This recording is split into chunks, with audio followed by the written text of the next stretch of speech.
So a crucial part of my story is that social media was not toxic in its original formulation. You put up links to your friends, your favorite bands. In 2004, 2005, it was not toxic. Everything changed beginning in 2009 when Facebook adds the like button and Twitter copies it. Twitter adds the retweet button, Facebook copies it, the share button, and then other platforms copy them. And now you have so much engagement data that you can use algorithms to feed stuff to people based on what will engage them, which means emotions, which means especially anger. So everything changes between 2009 and 2012. We get a much more, this is when Facebook perfects that business model based on advertising and gluing people to the screen by having viral emotional content. That's when everything changes, 2009 to 2012. One of the engineers at Twitter who worked on the retweet button was quoted a couple years ago as saying he regretted what he did because Twitter became a nastier place immediately. He said, when he watched those first Twitter mobs form, he said, we just gave a loaded gun to a 4-year-old. What's going on, everyone? Talks with Kenny here today. We'll be reacting to a video from Jonathan Haidt. I hope I said that right. If I didn't, you guys let me know in the comment section. And he's going to talk about how social media has destroyed a generation. Let's take a look. Social media has done to universities and so many other institutions in the last 7 years or so that I hate social media. Now, in fact, I have come to believe that a free and open society cannot continue much longer if social media continues to damage 3 things that I really care about. And those are young people, universities, and liberal democracy. In my remaining time, I'm going to make the case that social media has caused devastation in these 3 areas since 2012. And then I'll say what I think government should and should not do. So I'll make 3 main points. The first is the fragilization of Gen Z. Oh my God, I agree. I have so much Gen Z nieces and nephews that I have, and they're so fragile, right? You challenge them in any way, I have my niece. She talks to me. She says something like she's like 11 years old, and she'll say some talking point she heard in TikTok, and then I'll just simply ask a simple question, and then she won't be able to answer. I'm like, you can't answer this follow up. Where did you get this information from? And she don't even know where she got the information from. And I'm like, yo. And then she gets mad. I'm like, yo, you can't defend your argument. So why are you getting frustrated at me? Why are you getting mad at me? Why are you calling me the mean one? When I'm just asking you simple questions here to check if you know what you're saying or if you got this opinion from a valid place. That's all I'm doing. And the breakdown, oh my God. If you want to see how fragile Gen Z is, turn off your turn off the Wi-Fi router on purpose. See how fast they get out of the room. Like, what happened to the Wi-Fi? That's one thing. My kids right now, they're Gen Alpha. And what I plan to do is I'm planning to have days where there's no social media at all. I think we need to be purposeful about how we use social media. I think that's what's leading to this because we're overindulging on this, right? If you use TikTok, if you clock 8 hours a day on TikTok, your attention span is shorter than a fish. Yes, you heard me correctly. So that's one reason I don't go on TikTok, because I want to keep my attention span. I want to be able to sit here and watch an hour-long video and not get bored. But hey, I digress. Like, end of the day, just say if you want to know a lot about a man, look what he does during his leisure time. I'm just saying. I digress. Let's continue. So in August 2017, Jean Twenge wrote an article in The Atlantic with the provocative title, "Have Smartphones Destroyed a Generation?" And when I read it, I thought, wow, Jean is taking a risk here, because she showed these graphs with these hockey stick curves, but it was just 2 or 3 years of data. Because in 2017, all we had was data up through about 2015.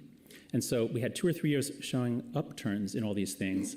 And I thought, well, if that turns down, she's going to look foolish. But it didn't turn down. It kept going up and up and up. Now, when that article came out, there were a lot of critics. A lot of people said, oh, she's exaggerating, she's cherry picking, oh, the trend isn't real. You know, Gen Z, they're just comfortable talking about it. That's why the numbers are going up a little, because it's a good thing. They're willing to admit that they're depressed. So there were a lot of skeptics right after the article came out, and Robbie in his chapter on this area quotes a number of those skeptics, but those are all from 2017, at least most of the citations were from 2017. That was a legitimate take in 2017, but in the years since then, the numbers have gone up so far that the Surgeon General recently issued an advisory on teen mental health because those numbers have gone up by 50 to 100% in on many measures. In fact, if you're still skeptical that there's a real epidemic of mental illness, if you think it's just, changes in self-report on surveys, let's look at behavior. Gene and I have been collecting all the studies we can find from the US and the UK and Canada. And so here are the numbers for self-harm. And this is hospital admissions. This is not self-report. Hospital records for teenagers brought in because they harmed themselves, mostly cutting themselves. If you graph it out, the lines are pretty stable. They don't move around very much up until about 2009, 2010. And then suddenly, in the next 5 years, the numbers are up 62% for older teen girls. Teen girls, that's one reason. If you have a daughter, either you monitor her social media use or you make sure there's designated days where she does not go on social media. Because I think the ability to be able to walk away from social media, not feel that FOMO, is a big predicate on whether how heavily you're affected by social media, right?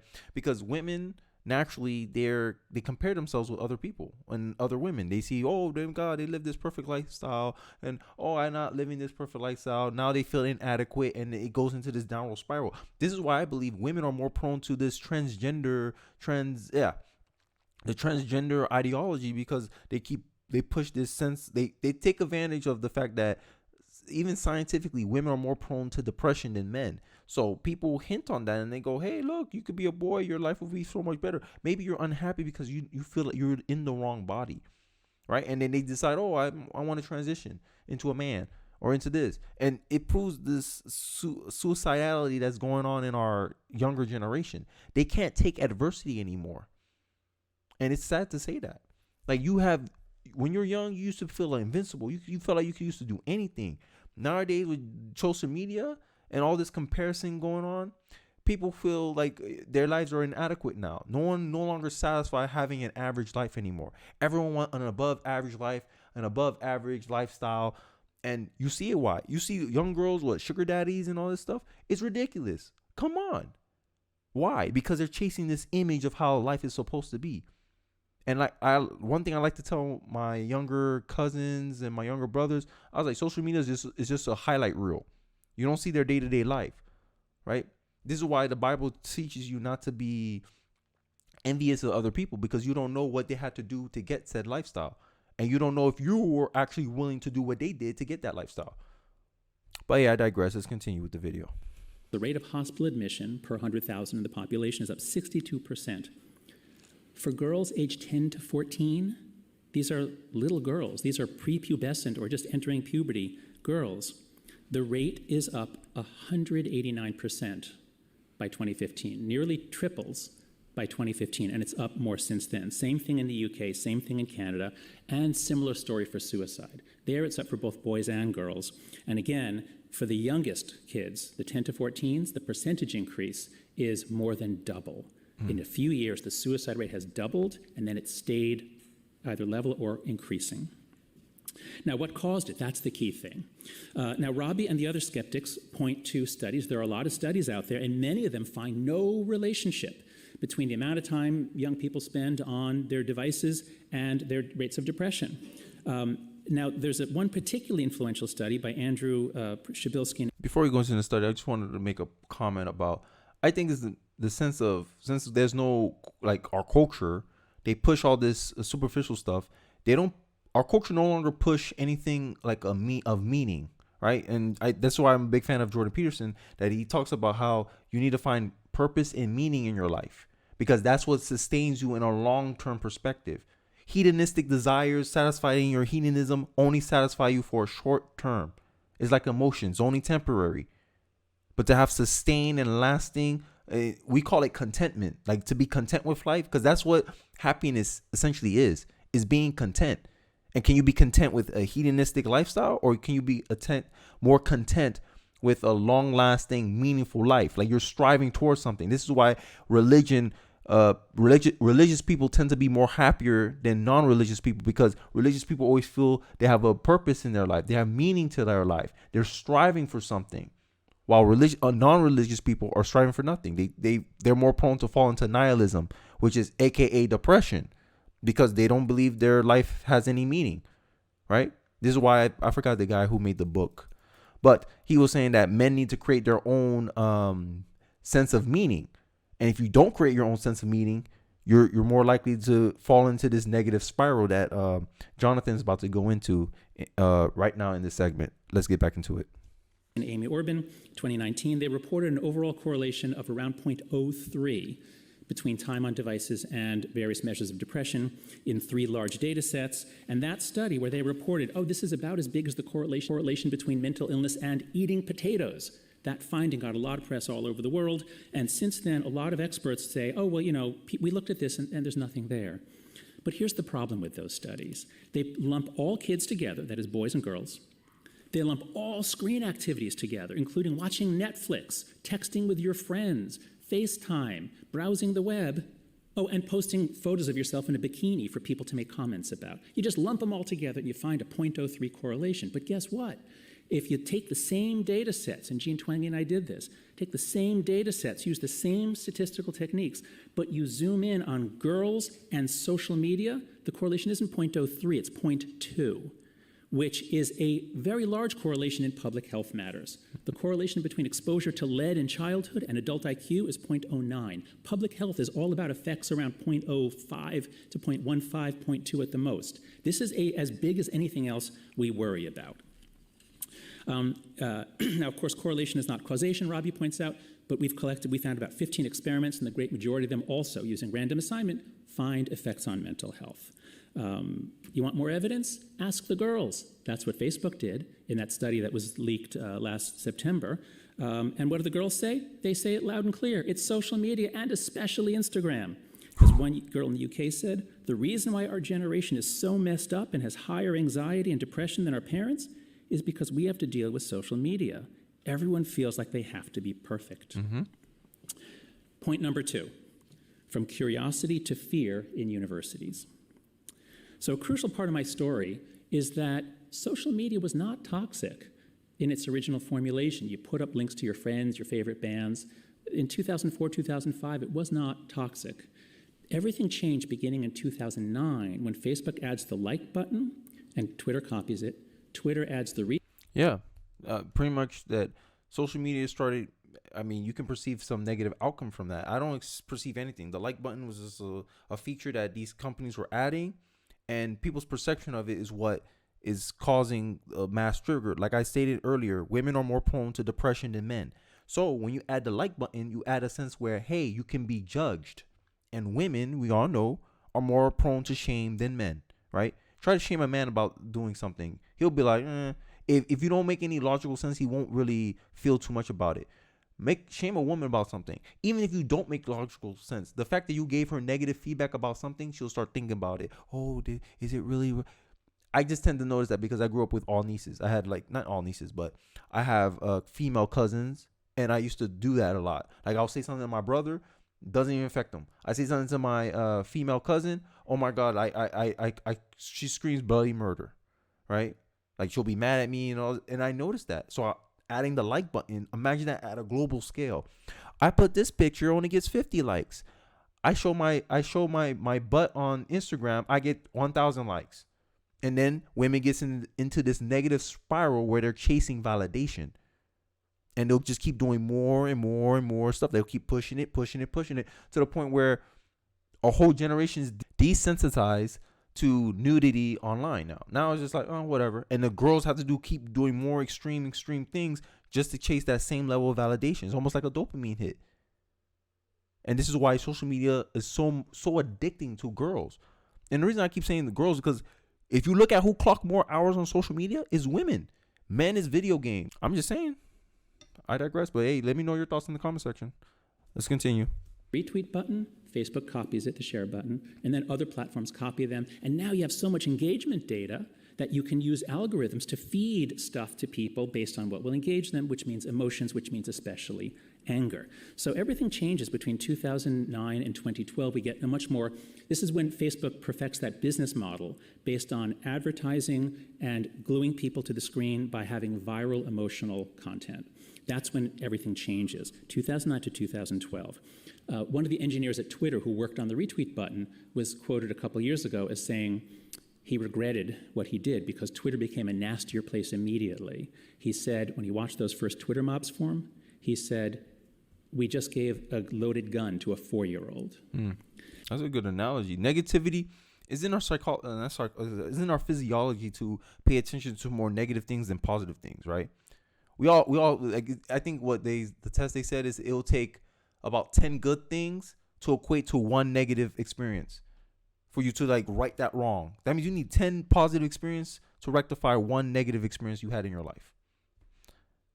It's just like how our psychology or our physiology are made. Like we pay attention a lot to negative stuff. So now you give the gun to a 4-year-old, the metaphor he used here, we see the effects. This is why everyone say Twitter's so toxic. This place is so toxic. This is why young people, Gen Z especially, are so worried about hate speech.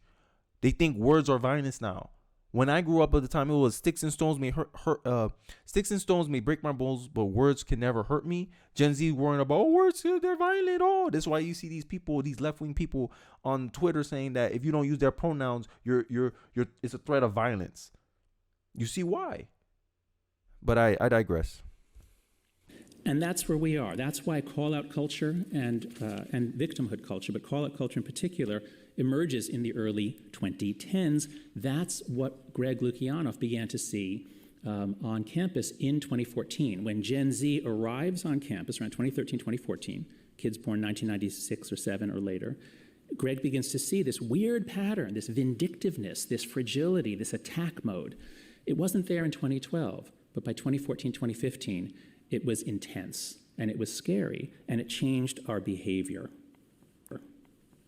We've done a lot of research at Heterodox Academy on attitudes, and what we find is that students are afraid to speak on campus because they're afraid of, not their professors, other students. And professors feel they're walking on eggshells, not because of other professors, because of students. And I think this is where I think older generations drop the ball on this one, because they condone this stuff. And since we condoned it and we never put that hey, this is real life, people, like we never made them stronger kids, right? Frederick Douglass had a quote that I always recite to myself: it's better to create strong children than to fix broken men. So we let Generation Z come into campus and we over cater to them because college became a business where they see the students as customers, and as a business you don't want to piss off your customers, because if your customers leave, you lose money, right? So this is where all this corruption is a cascade effect of failed policies. We can get into who's the cause of that in the comment section, but based on my example, teachers and all these people who are supposed to make these kids stronger so they can come out stronger and more prepared and more resilient for the world, coddled them further. Now they're working in corporate America. Corporate America is doing the same stuff too. They're falling in line the same way too. And this is why the saying, weak men create hard times, is so true. Because if you have a fragile nation, when threats are at the gate, when your enemy is coming up to you, you have to be strong enough to meet them. But if you fold and you expect them to do what's in your best interest, that's not realistic. A culture cannot survive without strong men. I think Candace Owens said that. And I agree with that statement wholeheartedly. And this is why I push Stoicism. Hey, if you don't believe in God, Stoicism is the next best thing in my eyes, right? When I was struggling and finding my way, Stoicism was there. Like I found it in college through a philosophy class, and I like the principles and messaging that it gives. Hey, you know what you can control and what you can't control. God chooses what happens to you. You choose how you respond. I was like, makes sense, and I went with this my entire life. This is why I don't worry about racism, sexism, whatever ism. I don't worry about that. I worry about, hey, what can I do? And I bet you if a community like for instance, I think the black community needs this a lot. If they can take on that message, bruh, nothing can stop you. But hey, I digress. Let's continue with the video. And it's not most students. Most students are lovely. They want to learn. They want to be challenged. But there are enough around that make it so that we all have to walk on eggshells. As Deb Mashik said, I'm sorry, is that 5 minutes left to, in my, okay. As Deb Mashik said, former executive director of Heterodox Academy, one of her students said, "My motto is silence is safer." What a sad motto for a college student. The third point, very briefly, is the Achilles heel of democracy.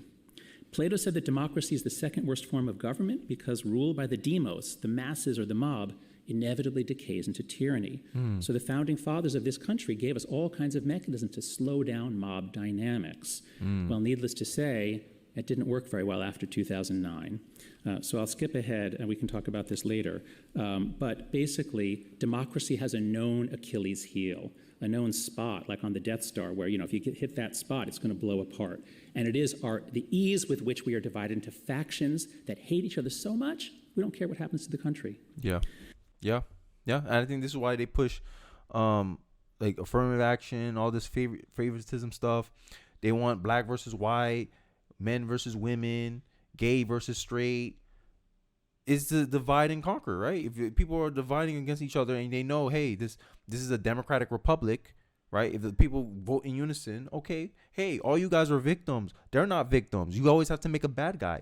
And if everyone just realized the reality of the situation, hey, everyone in this country, for the most part, are American citizens.